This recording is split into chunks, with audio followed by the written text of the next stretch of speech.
do Ilan, do Lino. Quero agradecer ao Rodrigo Andolfato e todos os organizadores.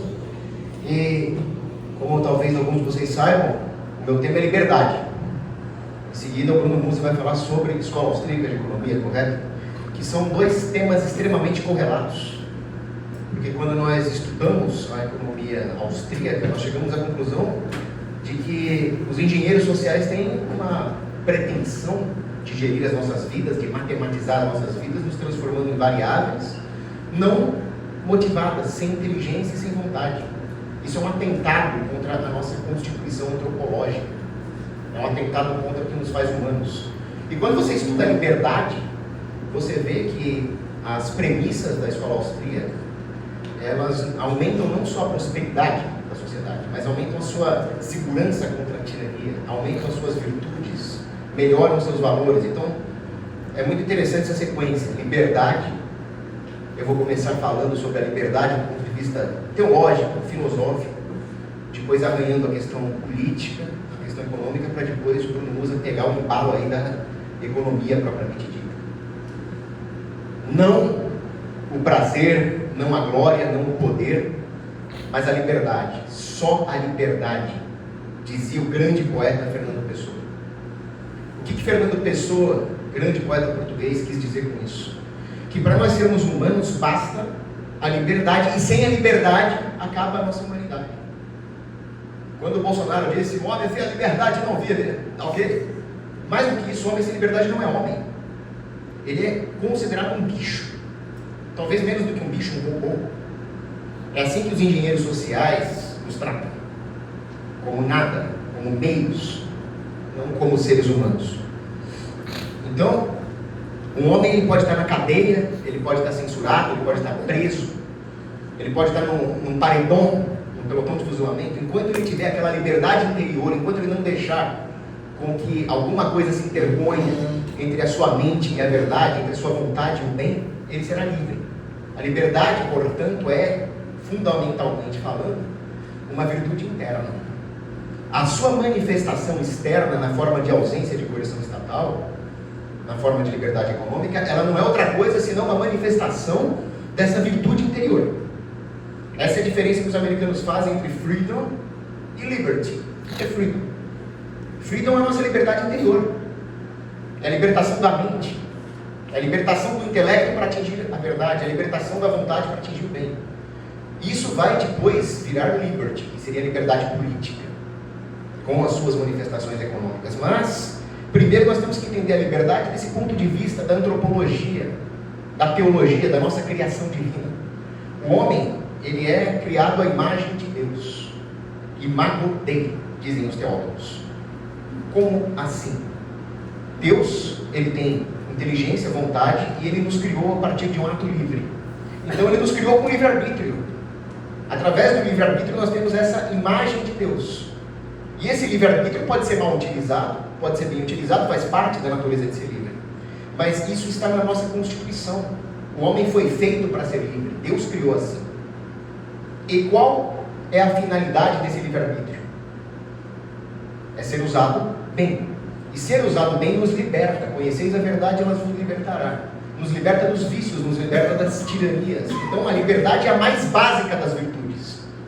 Ela tem que ser exercida para que todas as outras virtudes se definam. Ninguém é caridoso se a caridade não for livre. Ninguém é trabalhador se o trabalho não for livre.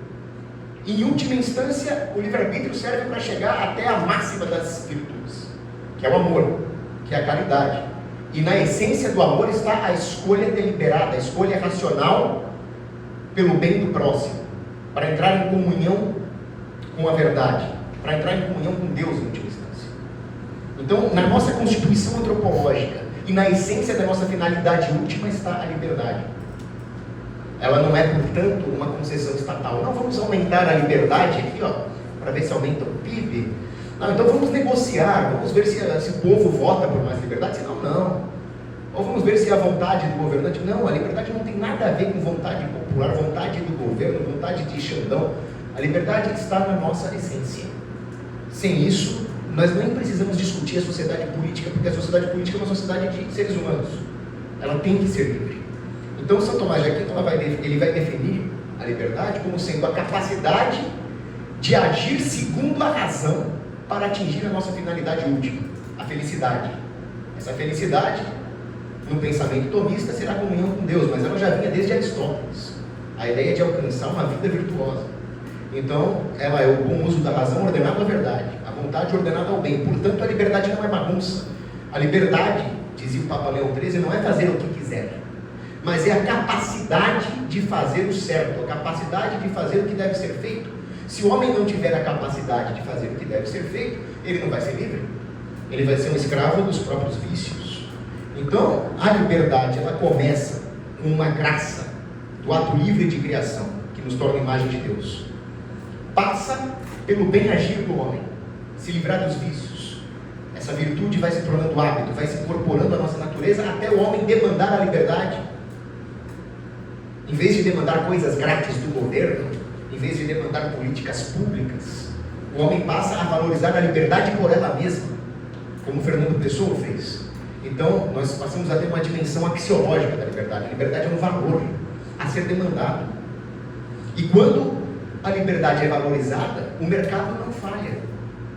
Não existe aquela coisa de falha de mercado. O que existe são falhas morais das pessoas que não souberam demandar a liberdade, e aí o mercado não vai realmente prover mecanismos institucionais de liberdade. Mas se as pessoas demandarem a liberdade, é natural que a manifestação dessa demanda seja o mercado encontrar maneiras de prover essa liberdade.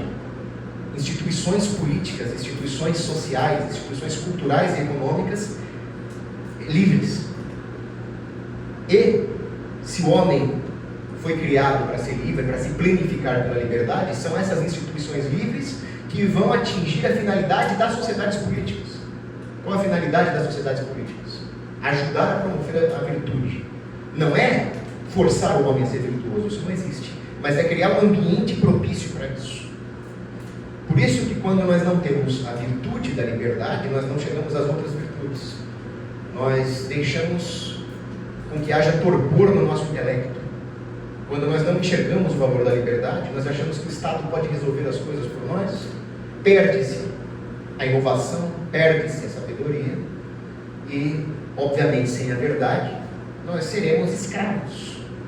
Se a verdade liberta, a mentira escraviza.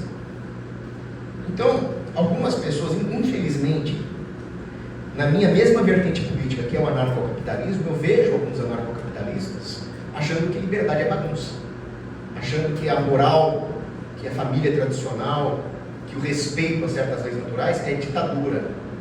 Tem libertário que fala que eu não sou libertário, fala que eu sou só um conservinha, mas imagine o seguinte: o homem não consegue voar como os pássaros.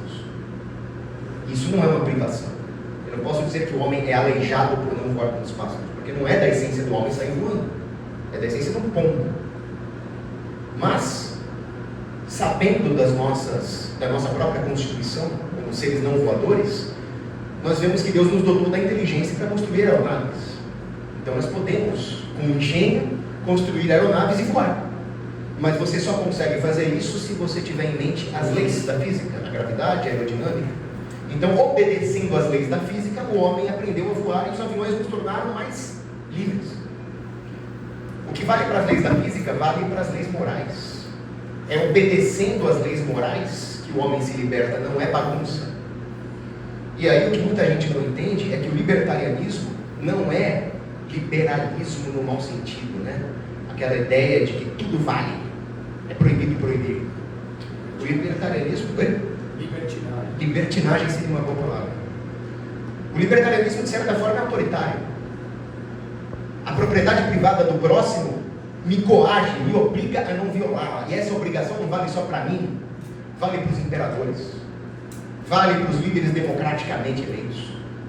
Ninguém, por mais que tenha 99% de apoio popular, por mais que tenha 1000 divisões de exército, ninguém tem o direito de violar a propriedade do próximo. Conta-se que Frederico da Prússia teve uma briga com um vizinho que era um plebeu. E aí ele falou: não, mas eu sou o grande Frederico da Prússia, eu vou pegar a sua terra. E o vizinho falou: não, eu não vou, eu vou processar a vossa majestade. Enquanto houver juízes em Berlim, você não vai pegar a minha terra. E o Frederico recuou. Então veja só, Um rei estava sujeito à lei. Acima do rei tem a lei. E foi exatamente isso que Jesus Cristo disse quando ele disse: dai a César o que é de César e a Deus o que é de Deus. Ele fez essa distinção. César não é Deus. César está tão sujeito à lei divina, à lei natural, quanto qualquer plebeu, quanto qualquer mendigo. Essa é a base da coisa. Então nós temos os mandamentos, que não são outra coisa senão regras que nos libertam. Nós estamos muito mais livres quando o mandamento de não roubar, de não assassinar é respeitado, do que se nós achássemos que pudéssemos ter uma libertinagem em relação a essas regras. Então, no final das contas, a sociedade política, quando ela for virtuosa e promover a liberdade, ela vai ter uma coisa que eu chamo de heurística sistêmica da liberdade. Ela não é uma sociedade sem coerção. O libertarianismo não é uma sociedade sem punição. Existe coerção. Os malfeitores, os ladrões, os defraudadores, os assassinos, eles precisam ser coagidos. Mas e o homem que age virtuosamente? Hoje nós vemos na sociedade, e os empresários aqui vão saber muito bem do que eu estou falando, hoje nós temos uma sociedade doentia, onde as pessoas são coagidas por trabalhar, por gerar emprego, por produzir, por ter uma vida industriosa e honesta. O imposto de renda, por exemplo, é uma coisa incompreensível. A pessoa é coagida e punida por gerar riqueza para a sociedade.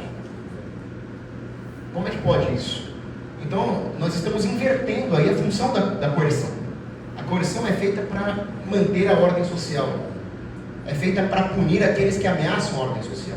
Exatamente por isso, nós não podemos coagir todos os vícios. Alguns vícios, como a promiscuidade, como a preguiça, elas precisam ser combatidas pelas virtudes, pela exortação voluntária. Por quê? Porque ela não afeta as condições necessárias para o homem virtuoso florescer.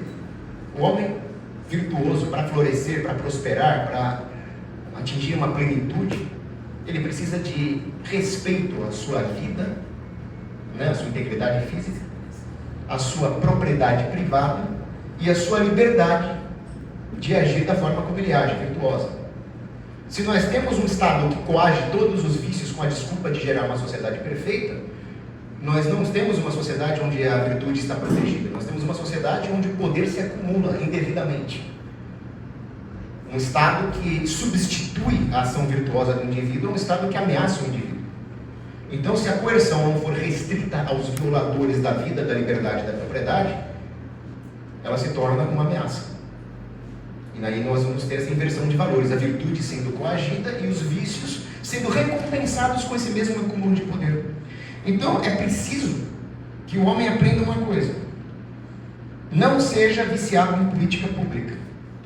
Se você acha que não existe uma caridade suficiente para com os pobres, vai lá e faça com o seu dinheiro. Foi isso que nosso Senhor Jesus ensinou. Pegue o seu dinheiro e ajude o pobre. Se você acha que a educação ela é distribuída de forma desigual, nem todas as pessoas brilhantes têm oportunidade educacional, vai lá e dê uma bolsa para um estudante pobre, com o seu dinheiro, com o seu risco. Então é assim que se constrói a sociedade, é de baixo para cima. Isso é a sabedoria política que Nicolás Gomes Dávila falava. É deixar com que a sociedade seja construída pelos seus membros e não com que o Estado substitua a ação cívica do homem, transformando-o numa máquina individualista, num ato. Se isso acontecer, se as pessoas deixarem as coisas na mão do Estado, em vez de fazerem o que elas têm o direito e o dever de fazer, o que vai acontecer? Um acúmulo de poder na mão do Estado. E quando existe esse acúmulo de poder na mão do Estado, Bertrand de Juvenel vai falar: essa é a substituição da virtude. Quando o poder do Estado se acumula, morre a essência da liberdade, que é o bom uso da liberdade. O Estado acaba encampando o que eram para ser virtudes cívicas. Mas aí algumas pessoas vão pensar o seguinte, né? O que acontece se nós nos aventurarmos no mar tempestuoso da liberdade? Hoje o Estado nos garante muitas coisas de graça. Bom, nós vemos que isso não é verdade. A qualquer momento a polícia entra em greve, a qualquer momento tem um apagão na energia elétrica. O Estado nos prometeu garantir a defesa das fronteiras, não é o que nós vemos na Europa. O Estado promete até manter o valor da moeda, o Banco Central faz exatamente o contrário.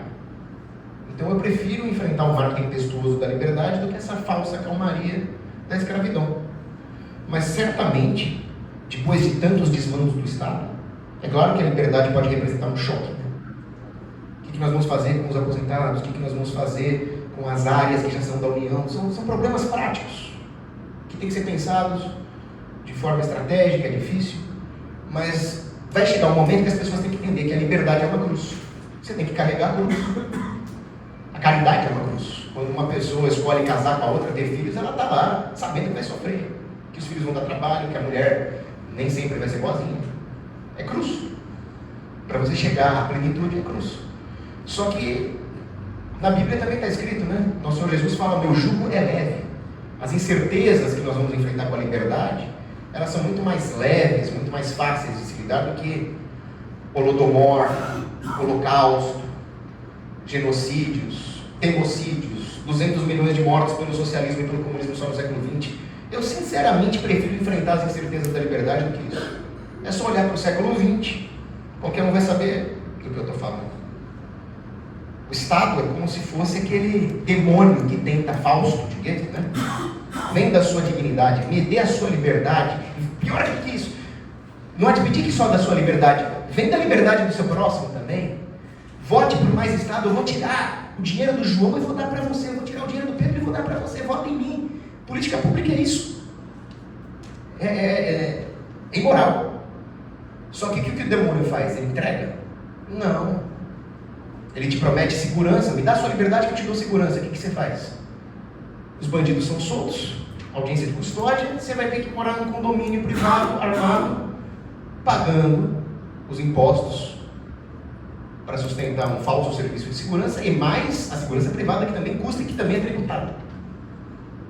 É puro espírito faustiano a ideia de defender o Estado. A ideia de defender o Estado é a ideia de que o Estado tem um conhecimento e uma virtude que nós mortais não temos. É colocar os governantes num patamar quase de adoração, quase de idolatria. E a idolatria é o grande risco. Algumas pessoas falam: o libertário não é ordeiro, o libertário é rebelde, o libertário está contra a doutrina social da igreja, o libertário está contra a tradição, o libertário está contra o conservadorismo. Ué, será que quando os rebeldes de 1932 se rebelaram contra o ditador Getúlio Vargas, eles estavam defendendo a ordem ou a desordem? Getúlio estava corrompendo a Constituição, a ordem nacional. Os rebeldes estavam servindo a uma causa. Eles não eram rebeldes sem causa. É só você ver a Bíblia novamente. Quando o anjo mau se rebela contra Deus, o arcanjo Miguel se rebela contra o anjo mau. Por quê? Porque ele estava servindo a Deus. Quando você tinha o comunismo na Polônia, destruindo a Polônia, destruindo a tradição, a história, as famílias e a economia da Polônia, e era proibido falar mal do governo, a rádio clandestina rebelde falou: olha, quem ama a liberdade, pisque a luz da sua casa. E a Varsóvia inteira piscou as luzes. Era uma rebeldia, mas era uma rebeldia contra um governo que se rebelou contra a lei natural.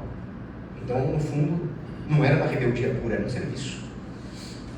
O Albert Camus, ele disse: faça da sua existência uma rebeldia. Ele exagerou. Faça da sua existência um serviço à lei natural. E, portanto, você vai ser uma pedra no sapato dos tiranos que querem perverter a lei natural. Você vai ser uma pedra no sapato dos transgressores. Quando o rei inglês Henry II, Henrique II, queria atropelar os seus pares, queria esmagar os senhores feudais, queria dar uma de Xandão, queria atropelar um poder da igreja, tinha um bispo, Thomas Becket, que começou a fazer uma pregação contra Henrique II. E Henrique II falou: alguém elimine esse bispo que está sendo um obstáculo para o meu acúmulo de poder. E assassinaram o bispo Thomas Becket. Não tiveram escrúpulos, mataram um bispo a sangue frio. Mas que a nossa existência seja isso. Se o governo está te perseguindo, te censurando, te shadowbanindo nas redes, ou, como no caso dos patriotas que estão presos, te prendendo, te exilando, você está fazendo coisas boas. Se você está incomodando pessoas como Alexandre de Moraes, significa que você está sendo virtuoso. Essa é a ideia. Por isso que a ideia da rebeldia libertária não é uma rebeldia pura, mas é um serviço positivo a algo. Não é eu sou anti isso, eu sou anti aquilo. Não, eu sou pró-ser. Eu sou a favor do ser das coisas. Eu sou a favor da família. Eu sou a favor da propriedade privada. O empresário sabe muito bem disso. Ele tem um produto, ele tem um serviço, ele tem algo que vai oferecer conforto ou prover uma necessidade dos seus clientes. E por isso que o empresário tem poucos defensores. Porque o empresário, ele se dedica a uma parte da criação, a uma parte do universo, que é aquele produto, aquele cliente, o salário para aqueles funcionários. A somatória da atividade empresarial é o que sustenta materialmente a sociedade. Só que aí vem as grandes ideologias. Vamos destruir tudo, nós somos revolucionários, nós nos rebelamos contra tudo isso que está aí. Aí junta um monte de cabeças de melão, que são os revolucionários índios, e mobilizam a sociedade contra cada um dos empresários. E o empresário fica com poucos defensores, porque a maioria dos intelectuais se acha melhor que o empresário. A maioria dos intelectuais cria um mundo paralelo na cabeça deles, e eles acham que merecem reconhecimento pelo simples fato de escrever uma tese sobre nada que é real. Enquanto o empresário, dentro do seu escopo, está lidando com a realidade, aquela realidade que os intelectuais deveriam defender. Porque o intelectual de verdade, ele não é um revolucionário, ele é um servo. O intelecto do verdadeiro intelectual, ele serve à verdade. Então ele devia ser o primeiro a defender o empresário, porque o empresário está lidando com o que é real. Se ele não lidasse com o que é real, ele não teria lucro. Ele não estaria provendo um serviço tangível, um bem tangível, que melhora a vida dos seus clientes, os clientes não pagariam por isso. Mas a soberba dos intelectuais é o ponto de inflexão. Oswald Spengler fala isso. A sociedade se perverteu no momento em que os intelectuais se acharam melhores do que o resto da sociedade. Então, nós caímos na ideia de que temos que criticar tudo, temos que revolucionar tudo e temos que construir uma utopia na Terra. Não, nós não temos que construir uma utopia na Terra, coisa nenhuma. Nós temos só que ter uma sociedade onde as pessoas sejam livres para encontrar soluções. E não é solução para resolver o mundo, não é Agenda 2030, não. É solução para resolver o problema de uma pecinha que é difícil de produzir, precisa baratear o custo de produção. Essa é a solução para constrói a sociedade. Olha, é o meu sobrinho que está nas drogas, eu quero tirar ele das drogas. Pronto, resolvi o problema do meu sobrinho. Eu não resolvi o problema do mundo. Quem quis resolver o problema do mundo e deixou os filhos morrerem foi Karl Marx, foi Rousseau, foi esse tipo de canalha comunista. Falo mesmo, são canalhas. Então, a ideia do libertarianismo não é querer mudar tudo por mudar. É buscar aquilo que não pode ser mudado. Camões, falava, muda-se o tempo, mudam-se as vontades, muda-se o ser, muda a confiança. Tudo é composto de mudança, tomando sempre novas qualidades. Eu discordo do Camões, ouso fazer isso, porque existem coisas que não mudam, e nós precisamos dela como refúgio. Todo mundo sabe que a incerteza é um problema. O empresário, quando ele vai planejar as suas operações, o maior inimigo dele é a incerteza. E a pior das incertezas é o governo, a incerteza de regime. O que o governo vai aprontar amanhã? Que imposto ele vai inventar? Que regulação idiota ele vai inventar? Quando nós não sabemos se a nossa riqueza vai ser roubada por um vagabundo, é um problema, nós não somos livres. Então, em última instância, nós temos que buscar refúgio naquilo que não muda, naquilo que é perene. Se nós temos a ideia de que existem direitos inegociáveis, que nenhum imperador pode violar, se a propriedade privada, a liberdade e a vida tem que ser sistemicamente defendidos o tempo inteiro, e não importa se tem Covid, se tem mudança climática, ou se tem um projeto mirabolante de um Juscelino da vida, se a propriedade privada não vai mudar por causa disso, aí nós vamos ter um refúgio para a nossa liberdade. Isso é muito importante. Agora, infelizmente, mudanças sempre vão ocorrer. Políticos sempre vão inventar moda. A incerteza faz parte da vida humana na Terra. Aí nós temos que ter um refúgio que sobrou. É a resiliência psicológica.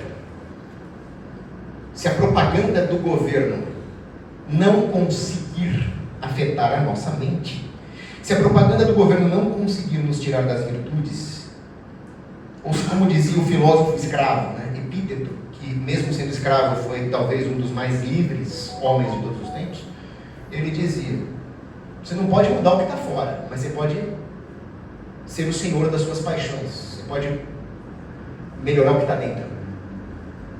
Se independentemente do que acontecer, a sua razão manda nas suas paixões, você fica imune a essa propaganda. Você se torna realmente livre. em qualquer situação. E aí, até o Marcos estava comentando, né? Algumas pessoas escutam essa teoria libertária e falam, legal, mas e aí, o que isso muda na minha vida? Eu não sei, eu não quero mexer na sua vida, eu não sou um político totalitário. O que eu posso dizer, humildemente, como filósofo e economista, é o seguinte: você tem a sua vida, a sua empresa, a sua família para cuidar, e você tem o escopo na transcendência, naquela certeza que Jesus nos deu. O que está no meio é guerra. E aí é um campo de batalha cheio de inimigos. Mas se você tem a mente focada no que é seu, na sua família, nos seus negócios, e se você tem a visão na transcendência, você tem a base e você tem o topo. O inimigo no meio vai ser esmagado, eu te garanto isso. Agora, depois de falar todas essas coisas sobre liberdade, eu vou começar a falar um pouco rapidamente sobre como ela se manifesta nas instituições, até chegar na economia. Aí o Economus assume, porque esse é o grande ponto. Nós estamos todos aqui motivados pela liberdade econômica. Isso não é feio, porque no final das contas, como é que você dá saúde, como é que você dá educação, como é que você dá segurança? Com material escolar, com material hospitalar, com equipamento policial. Tudo isso são bens escassos produzidos na indústria pelo mercado. Não existe educação, saúde, segurança e transporte sem livre mercado, sem empresários. É isso que ninguém entendeu, é isso que os políticos demagogos nunca falam. Nós vamos dar segurança, saúde e educação para todo mundo. É de onde? Produzido por quem? Pago por quem? Essas perguntas desmontam esses populistas demagogos sem vergonha. Mas a primeira manifestação é na justiça, no direito. Esse foi meu último ponto, até antes de virar anarcocapitalista. Eu entendi rapidamente que o Estado não tem que prover hambúrgueres. Qualquer um entende isso. Agora, demorou para eu entender que o Estado não tem que prover nada. Até a defesa, a segurança, eu defendo que seja privatizada. Agora, qual que é a base disso? A base disso é o seguinte: existem basicamente duas grandes vertentes do direito. Aquela que diz que o homem inventa leis, o juspositivismo, e aquela que diz que as leis são dadas por Deus. E se você não acredita em Deus, existem leis naturais. É fácil intuir que uma sociedade não sobrevive se o roubo for institucionalizado, por exemplo. Então essas leis naturais, elas precedem a sociedade política. E se o homem for fazer leis específicas, por exemplo, se nesse hotel tem uma lei que diz que você tem que pagar o consumo do frigobar, é uma lei justa, é uma lei humana, é uma lei positiva, mas é uma lei que está coadunada com a lei natural. É justo que se você consome algo do frigobar, você pague.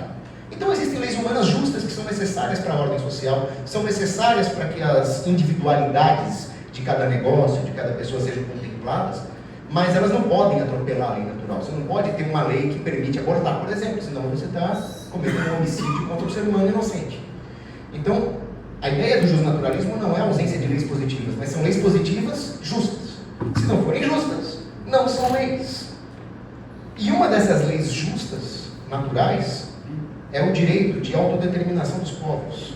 Muito se fala que a Igreja Católica perseguiu os índios, perseguiu os negros, quando foi o contrário. Os filósofos jesuítas disseram que os índios podem não ter sido catequizados, podem ser analfabetos, mas eles são criados imago Dei, a imagem e semelhança de Deus. Isso significa que eles têm direito à liberdade.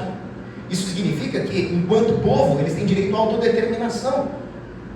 Então, na base da dignidade humana está a ideia de uma liberdade que está ligada à nossa natureza como ser humano e não à cultura ou às instituições, porque realmente os índios não tinham cultura e instituição tão desenvolvidas como a Europa, mas eles tinham algo muito superior e que antecede a organização institucional da sociedade. Eles tinham essa dignidade do homem.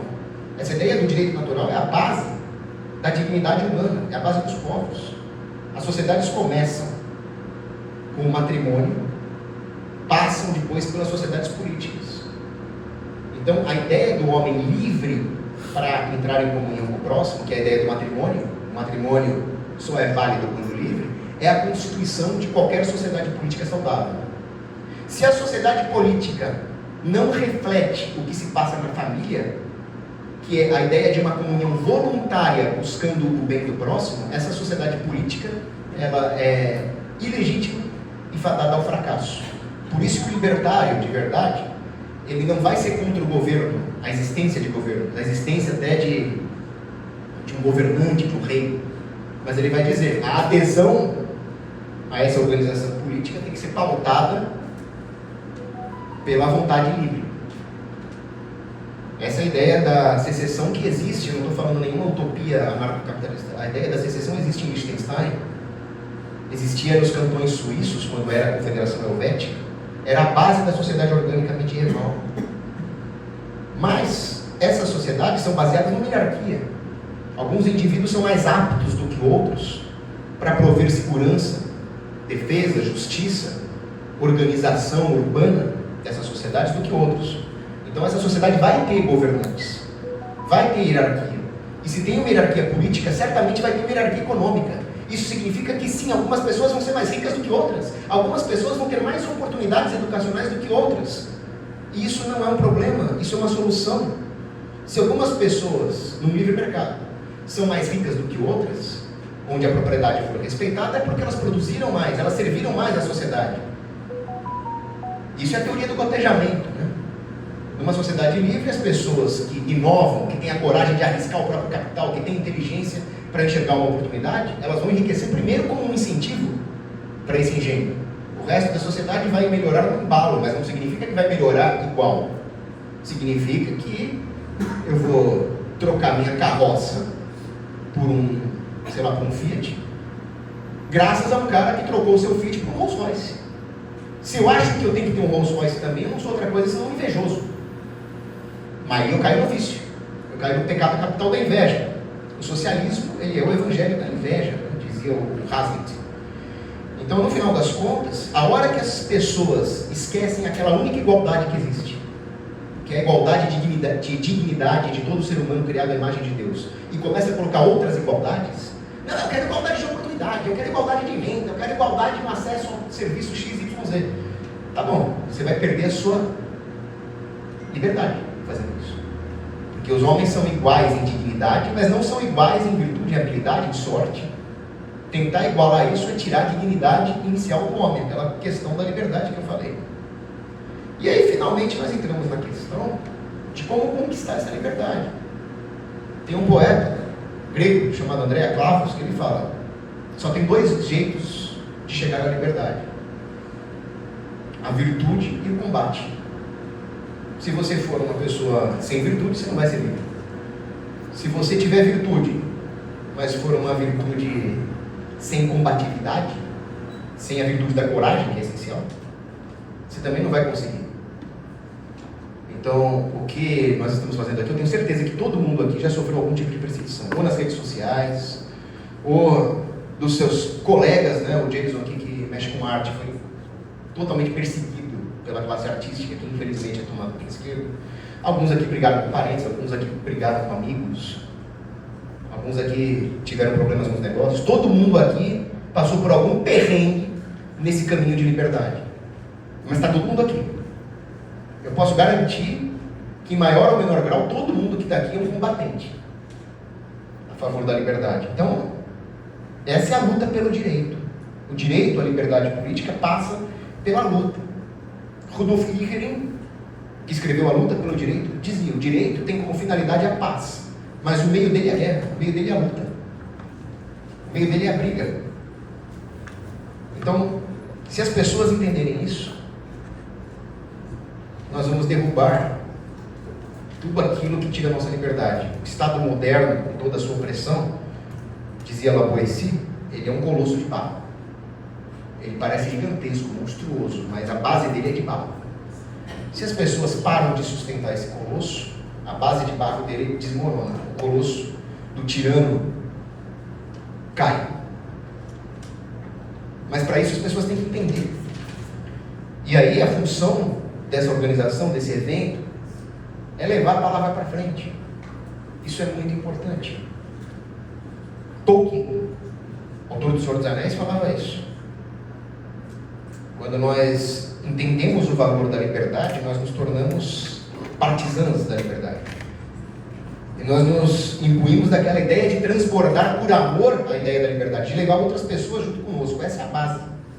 E aí nós formamos os pequenos pelotões.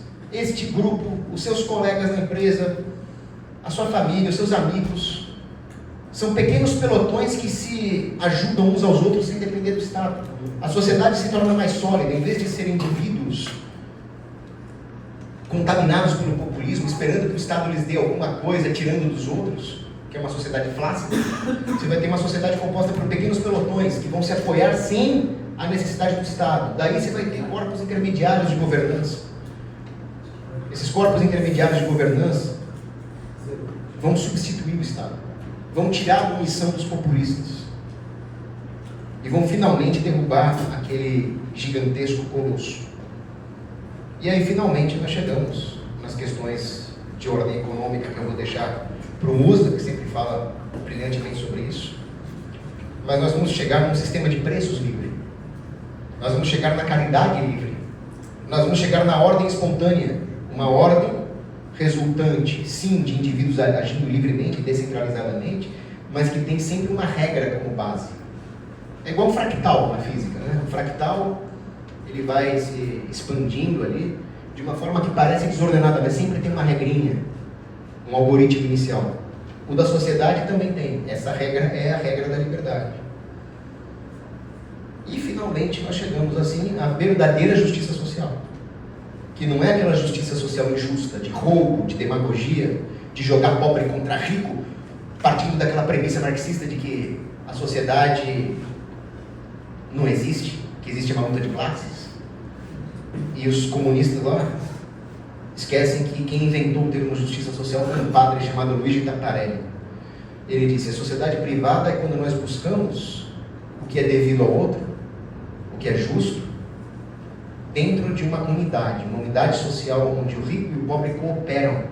E essa ordem social tem basicamente dois objetivos. O primeiro é proteger os pobres contra a opressão da usura, e essa usura não é do mercado. Quem pratica a usura são os bancos centrais, são os cobradores de impostos. E, como complementava Taparelli, proteger os ricos contra o socialismo. Porque se vier o socialismo, você acaba com os ricos. E se você acaba com os ricos, você acaba com quem produz e gera emprego para os pobres. Isso, então, essa harmonia entre ricos e pobres é a verdadeira justiça social. Mas muito mais do que isso. Só para terminar, quando nós olhamos para a sociedade, o que nós vemos? Calamidades. A escravidão, como eu disse hoje de manhã, não acabou. Por isso que a data que o Andolfato escolheu para fazer esse evento é muito pertinente, né? 13 de maio, quando a princesa Isabel assinou a Lei Áurea. Ela não fez isso sozinha. Ela era uma mulher virtuosa, sem sombra de dúvida, mas o peso daquela caneta era pesado. O braço da princesa Isabel precisou da ajuda de outras pessoas para se mover e assinar aquela bendita lei. Precisou de pessoas como André Rebouças, Joaquim Nabuco, José do Patrocínio, que foram convencendo as pessoas que a escravidão tinha que acabar não por motivos econômicos. Depois, é claro, com o fim da escravidão a economia melhorou, a inovação melhorou, mas porque a escravidão é errada.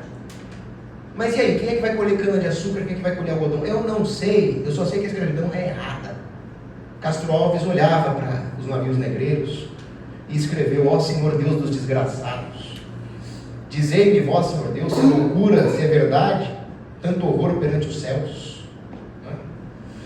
Ontem, aí vem uma coisa importante, ontem plena liberdade, a vontade por poder, hoje cúmulo de maldade, nem são livres para morrer. Se aquelas pessoas que estavam no navio negreiro eram livres e de repente se tornaram escravas, o que vai acontecer conosco que já não somos livres, que já demos poder demais para o Estado? O que Deus pode fazer conosco amanhã? Não sei.